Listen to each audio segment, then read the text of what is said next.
দর্শক, আমরা আওয়ামী লীগ পার্টি অফিসটা গুলিস্তান এখন দেখতে পাচ্ছি। এটা এখন হয়েছে ওয়াশরুম। এই যে অনেকেই যাচ্ছেন এখানে প্রস্রাব করতে, পায়খানা করতে, আমরা দেখতে পাচ্ছি, সেটাই আমরা দেখানোর চেষ্টা করছি। এইভাবেই এখন এই আওয়ামী লীগ অফিসটি চলছে। আসলে রীতিমতো এখানে প্রস্রাব পায়খানা করার একটা জায়গা। এটা আসলে না দেখলে বোঝা যাবে না। আমরা আসলে এর আগেও একবার ভিডিও ফুটেজ নিয়েছিলাম। আমরা এখন আবার দেখতে পাচ্ছি যে এই অফিসটি, এর ভিতরে আর ঢোকার মতো কোনো পরিবেশই নাই। নোংরা, দুর্গন্ধ, প্রস্রাব, পায়খানা। পথচারী মানুষ এই ঢাকাতে যারা আসে তারা এখানে প্রস্রাব করে, পায়খানা করে। এ হলো অবস্থা। এ হলো বাংলাদেশ আওয়ামী লীগের প্রধান কার্যালয়।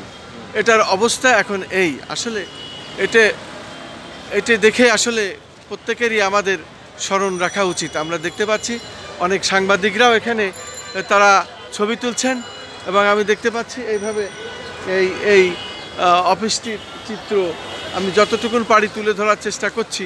আমি দেখতে পাচ্ছি এইভাবেই এই এখন ওয়াশরুমে পরিণত হয়েছে এই অফিসটি।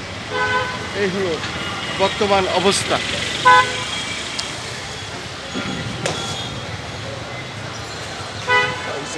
হ্যাঁ, আর লাগবে না।